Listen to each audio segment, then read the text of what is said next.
नमस्कार, आयुर्वेद गुरु में आपका स्वागत है। आज की जो सबसे बड़ी न्यूज़ है वो ये है कि कोविशील्ड बनाने वाली कंपनी ने ये एक्सेप्ट कर लिया है कि उनकी वैक्सीन जिसने ली है उसमें रेयर डिजीज़ हो रही है। ऑल्दो उन्होंने ये कहा है कि वेरी रेयरली ये सिम्टम्स देखने को मिल रहे हैं, बट वेरी रेयरली का मतलब क्या होता है? अकॉर्डिंग टू WHO, अगर 1 लाख में से 65 लोगों को कोई चीज़ होती है तो वो रेयर मानी जाती है, उससे कम इज़ वेरी रेयरली। अगर आप इंडिया के स्टैंडर्ड्स देखेंगे तो ये वेरी रेयरली भी बहुत सारे लोगों पे इफ़ेक्ट कर सकता है। अभी आपको डरना चाहिए या नहीं डरना चाहिए? कुछ लोगों में कोविड के बाद से सिम्टम्स कुछ चीज़ों के बहुत ज़्यादा आने लग गए हैं। फॉर एग्जाम्पल जॉइंट पेन्स, कुछ लोगों को ऐसा लगता है कि एसिडिटी ज़्यादा हो गई है, कॉन्स्टिपेशन रहने लग गई है।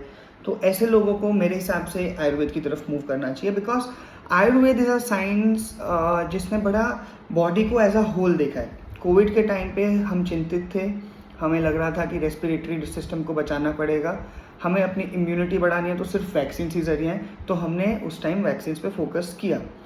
लेकिन हम ये भूल गए कि हमें और भी साइड इफ़ेक्ट्स आ सकते हैं और वो हमें आज देखने को मिले। आज हमें पता लगा कि किसी चीज़ के कारण दूसरी चीज़ हमारी बॉडी की इम्यूनिटी अफेक्ट हो रही है। That might even be the reason जो हमने आजकल बढ़ते हुए हार्ट अटैक्स देखे हैं सब लोगों में ऑफ एनी एज। इसमें आयुर्वेद क्या हेल्प कर सकता है? आयुर्वेद में पहला कंसेप्ट आता है रसायन का। रसायन इज़ द एंटीऑक्सीडेंट्स जो आपकी बॉडी में से फ्री रेडिकल्स को निकालते हैं, जो कि due to the vaccine cause हुए होंगे या जैसे भी होंगे।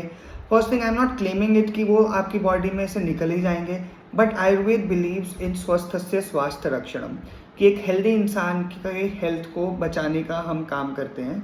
दूसरा, अब जिसमें ऐसे चीज़ें हो गई हैं, कोविड वैक्सीन के कारण हुआ या किसी भी कारण से कोई और निदान के फॉलो करने से ऐसी चीज़ें हो गई हैं, उनकी हेल्थ की रक्षा कर, उनकी हेल्थ को वापस रिटेन करना भी आयुर्वेद का दूसरा जो एम है वो है। इसमें दूसरी चीज़, पहली चीज़ रसायन लें। क्या रसायन लें?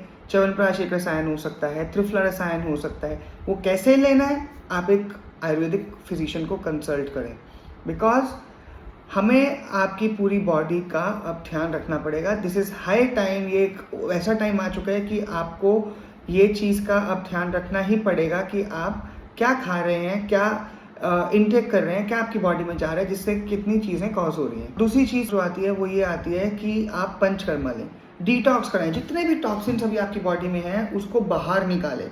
May be water soluble, fat soluble, जितने भी दोष अंदर भरे पड़े हैं उसको बाहर निकाला जाए, may be due to anything. This might help to reduce the risk of a variety of problems. आपकी बॉडी की बहुत सारी प्रॉब्लम्स के रिस्क को ये बाहर निकाल सकता है। तीसरी चीज़, अपना आहार और विहार ऐसा रखें, अपने आप को इतना मजबूत बनाएं कि ये जो चीज़ें आप आजकल सुन रहे हैं ये आपको अफेक्ट ही ना कर पाएँ। इसी के साथ अगर आपको कोई भी प्रॉब्लम है आप हमसे कंसल्ट कर सकते हैं आयुर्वेद गुरु पे।